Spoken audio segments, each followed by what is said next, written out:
Hello there, YouTube. Welcome back to Wicked Quail and Pork Homestead. We have stuff to do. Fall time always gets kind of crazy because you're kind of trying to find the balance between getting the house ready for winter, yourselves ready for winter, and the livestock ready for winter. Now, amidst all of the getting everybody ready for cold weather, because we do have cold weather here in central Maine, we also get hit with hunting season all at the same time, and that takes up a lot of our time between being in the woods harvesting the animals and being in the kitchen preserving the meat and butchering the meat so that we can use it, so that it doesn't go to waste, because we do butcher all of our own game meat here. We also last year started butchering our own pigs here, so the only thing we still send to be butchered is our cows, and that's just because we don't have the time to do those ourselves at this point. So my to-do list this week is pretty long. In 2 weekends we are going to be going north to do some bird hunting. That's just something fun that we like to do at least once per season. We do an actual camping weekend up north and do it, and we usually go a couple of times just for the day. Right now it is duck, goose, and partridge season up here. I believe goose is still running. Our goose season is weird. It's split up. It's open for 2 weeks, and then it's closed for a week, and then it's open for 2 more weeks. But those 3 things should be going on while we're up there. So I need to get everything as ready as possible in the house for us to come back from that trip, because the weekend after that is opening, no, 2 weekends after that is opening deer season, and that's the big one. That's where we really get a lot of our meat, and we spend a lot of time butchering, making sausage. So I need to get the freezers in the house ready to take in that amount of fresh new meat. This video is going to be all about cleaning out the freezer, taking the things from last year in the freezer and turning them into something else or using them. On my list is I need to do all of the beef soup bones from last year into broth and things. I don't know if I'm going to put things back in the freezer or if I'm going to can them. But the meat that's coming off of the soup bones, I'll show you guys what that looks like. Our beef soup bones come in with a lot of meat on them. And we have 2 cows coming back next week, so this is also important for that. So what I think I'll end up doing with the meat off of the soup bones is pre-making stroganoff type gravy, like a beef mushroom gravy, and then freezing it in sections in the freezer, and I can use that for a lot of different things. We can put that over potatoes, pasta, stew meat. We have a lot of stew meat too, and we really struggle to use stew meat, but I came up with some ideas. So I am going to can up a few pints, like probably just 1 round of pints, which will be like 10 of beef stew for me and Stevie run this winter, because we will eat that. Paul's not a huge beef stew fan. He will eat it if I make it that night and that's what's there, but he's not going to ask for it. But the other thing is that, one, I can make more of that beef mushroom gravy with that. And the other thing is that I was thinking I would cook down the stew meat and then shred it up, put it back in the freezer in smaller bags, and it'll take up less space that way because it won't be attached to a big bone. So it won't be a huge deal to put it back in the freezer and use it that way. But I was thinking shepherd's pie would be delicious with like a shredded stew meat and a shredded soup bone meat instead of ground meat. So that's kind of on my new meal plan idea list, is shepherd's pie, utilizing those 2 things that we struggle to use sometimes. I have some bacon in there that came out of a pig that was given to us, and it was mostly fat. We like a good amount of meat on our bacon with enough fat to make it flavorful. That was a whole lot of fat. So I need to take that out of the freezer, and I need to cook it down till it's nice and crispy, pre-cook it, get it nice and crunchy and yummy, and then break it into pieces, put it into smaller bags, and put it back in the freezer, and I will be able to take that out and use it for soups and salads and gravies and stuff like that. I have a lot of smoked ham hocks in that freezer, and we use those mostly in the winter time. So we use those with soups and with baked beans. And I was thinking about taking them out and canning soups and baked beans with them and having that stuff ready to go on the shelf. But I'll have to look at my canning jar situation because I think I'm getting low. So I may have to hold off on the hocks for now, and I may have to take those out and actually use them the day of that I want to make the meal for them. I'm going to start using the crock pot more often because I think it would be beneficial for me stress-wise to start making dinner in the morning and having it go all day and not having to worry about it at 4 p.m. come dinner time when I'm tired and annoyed with the rest of the critters and humans on my property. Jerky. This is a huge thing. We have a lot of ground beef coming in and out right now because we're clearing out the old beef cows, and I need to make some beef jerky, and I did get a jerky gun, so I'm so excited about that. So we're gonna make a bunch of beef jerky as well. We will get through as much of this as we can in this video, and there just might be a second video to go with it. But first, I'm going to start by pulling out the soup bones, the stew meats, and the bacon, and we're going to try to get those 3 things done today into tomorrow, because what will happen is actually most of this stuff's going to go in the crock pot and cook down for 12 to 24 hours before I can actually do anything with it. So we will take out the soup bones and the stew meat and get them thawing, and we'll take out the bacon and get that cooked up because that'll be fairly quick. This section of my unfinished kitchen is indeed a disaster. Try to ignore that while I'm taking the stuff out of the freezer. Those are our kitchen chairs, my apron, which I hardly ever remember to put on, and the incubator, our industrial incubator that needs to go out into the garage, and yeah, just some stuff, my canner, stuff that's stacked there, a pot down there. So this section of the kitchen needs to be floored still. The flooring needs to be put down, the incubator needs to move, and then Paul's gonna build us. Actually, we found a kitchen table, a really nice one.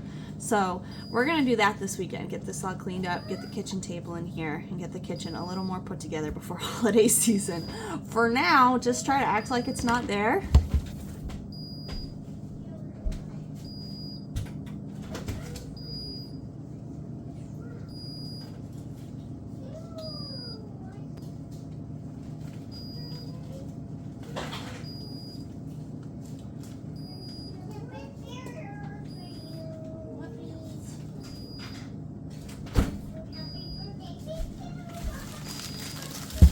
Here's the bacon. I guess some of it does have decent meat on it from what I'm seeing. I think some of this was our first time trying to cure and smoke our own bacon, and I think the problem was that some of it, the recipe we used was just way too much salt. It's almost like salt pork salty. So we have 2 bags of that we need to cook up. Everything else is down in the other freezer, so I'll have to go get that. This freezer has, I need to also go through and make a list of what we have in the freezers from last year that we need to start using up and fitting into our meal plan. And that'll actually work well because we're going into cold weather. We've been in the low 70s, so it's pretty chilly out actually, and it's been in the 40s at night. A lot of things like chunked up and quartered onions from last year, which I was supposed to use in like pot roasts and stuff like that all winter, and then we started moving into this house and things just got away from me. We ate a lot of convenience food, a lot of quick meals, so that stuff needs to be worked into the meal plan. There's also a lot of pork in there. We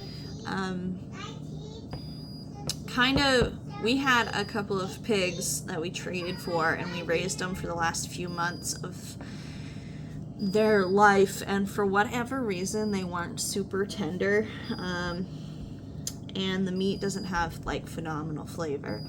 So we are going to, all of that pork is kind of taking up space in the freezer, but it will be used, I promise. It's a lot of pork, and it will be perfect to grind up with the venison, because what we do with a lot of the venison is we make a pork venison sausage. We have all of the sausage making equipment here. So that'll be perfect in the next 4 weeks from now, 4 to 5 weeks from now, when the deer start coming in, that will be used up. We'll grind it up with the venison, make some delicious sausage. We use a lot of sausage around here. So that'll be super useful, but for now, it's gotta sit in the freezer and drive me nuts.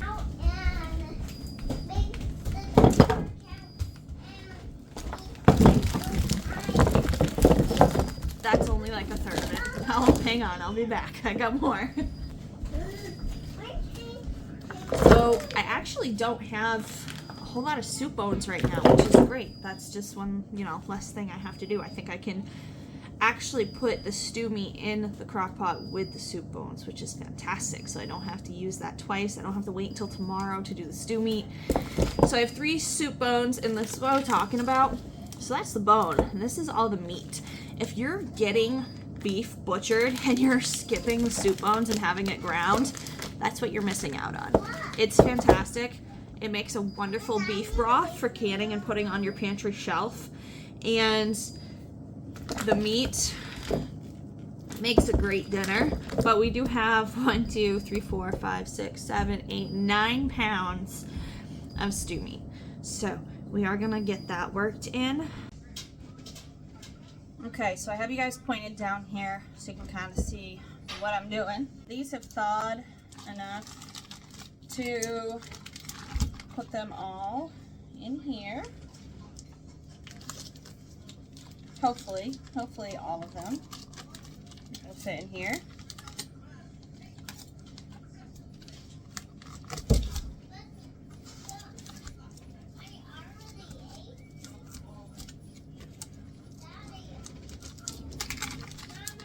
I heard you. I know, I heard you. Okay, you don't have to eat them.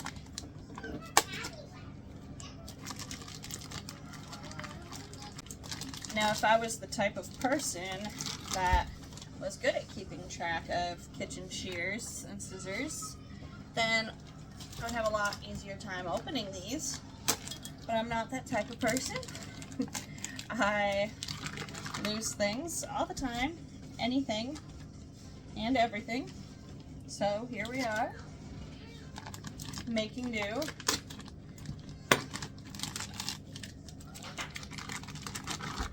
Okay, so I think, try to decide. I think I'm gonna go ahead and start all this before I do anything with these. And then I'll decide from there if I want to add these in once these cook down for a couple hours, or if I want to do something different with these. These are going to be cooked down until tomorrow, and then they will be turned into them and their juices, and sauteed mushrooms will be turned into a gravy and put in the freezer in the size packaging that we need them in. And that's how we will use up all this stew meat, because as delicious as stew meat looks, because it does look absolutely delicious, it's a tougher cut, and you have to cook it certain ways to get it to tenderize down for you. Be very aware that I am making this up completely as I go. This is how I cook. I really don't stick to recipes for anything. I don't have recipes for anything except for my baking. So today we're doing sage.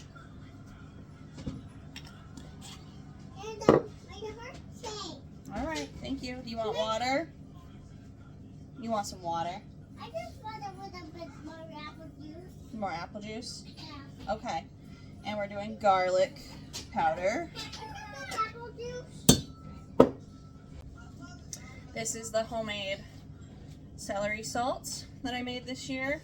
And in a previous video I did show you guys how I made that. But basically I just dried celery leaves from a friend's organic vegetable farm.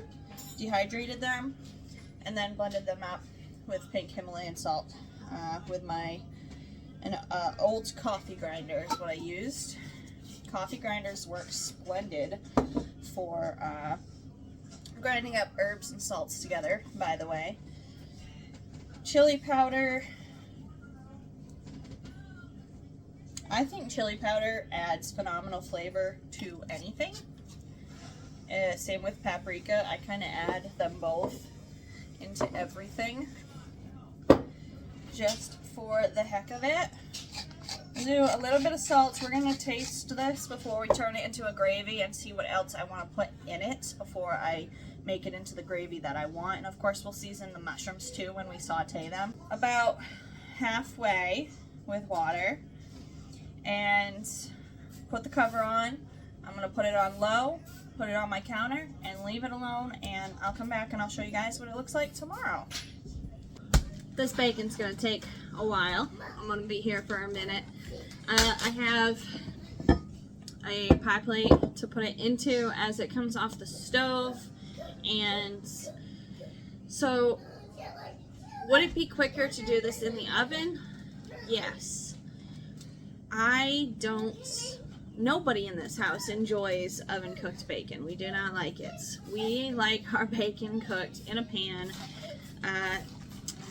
because we like to cook it to whatever crispiness we want it. I feel like it gets too crispy in the oven. I don't enjoy that. We like a little chew still left to our bacon. So I'm gonna go ahead and cook this all on the stovetop, and then throw it in this pan. I'll let it cool down in the fridge. Probably I won't get to breaking this into pieces until tomorrow morning, if I had to guess. It's about 3 p.m. now. There will be another wagon full of hay here shortly, and I'm gonna have to unload into the garage. And from there I'll have to do evening chores, I'll have to cook dinner, I'll have to get my children in bed. So I'll get the bacon cooked. Probably not going to get it broken up into pieces, but that's what I'm going to do with it, and then I'm going to put it back in the freezer for cooking with. I actually am going to use some for dinner tonight though, because I have some leeks. We've never tried or used leeks before for any reason at all, and I want to try that like loaded leek and potato soup that you see go around with like the creamy, I think you use, it's a creamy white soup, and I'm going to put bacon in it. Bacon.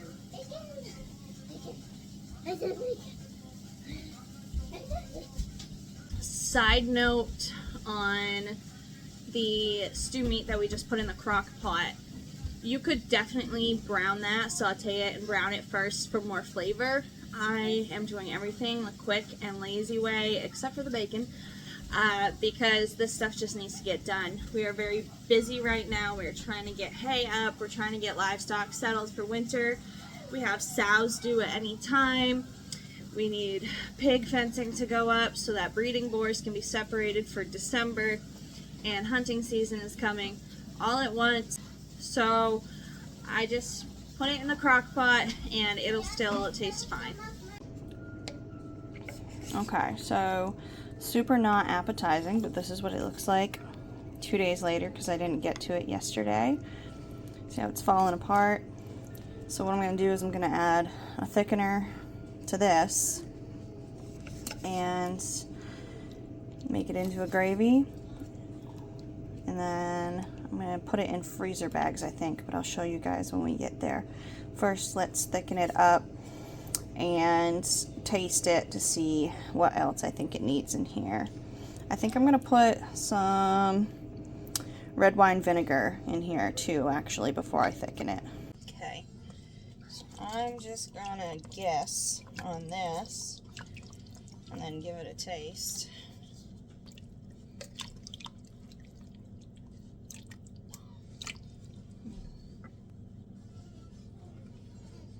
I wanted to include mushrooms, but I realized then that I don't have any.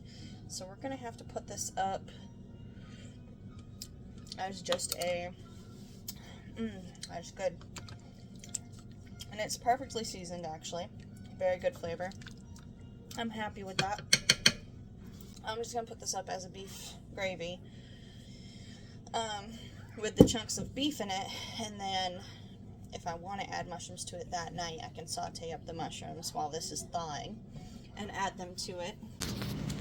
Okay, so this is less than appetizing as far as looks go, but I promise you guys, you add in some sauteed mushrooms and throw this on top of some mashed potatoes or on top of some egg noodles, and it's absolutely delicious. So this is not dog food. This is the finished product of the beef gravy that we made out of the stew meat.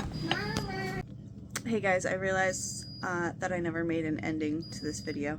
So I got 4 or 5 meal-sized packages of that shredded beef and gravy, and I think I am probably going to make the gravy less thick when I take it out to use it for a meal. I'll probably cut it with either broth, or I'll add like extra butter and broth to the mushrooms when I cook the mushrooms before I put them in with the beef and gravy. So anyways, I got enough for 4 to 5 meals of that, so that's good. That's done. The bacon's done, and I have about a 1 gallon bag of bacon bits in the freezer ready to use, so that's exciting. I will show you guys the jerky making on another video. We haven't done it yet. We are going to do it, and I will let you guys see that, even though it might be kind of a disaster because we've never used a jerky gun before, and Kingston's going to help me do it, so it's going to be me and Kingston trying to figure that out. But anyways, thank you guys for stopping by, and we will talk soon. Happy homesteading.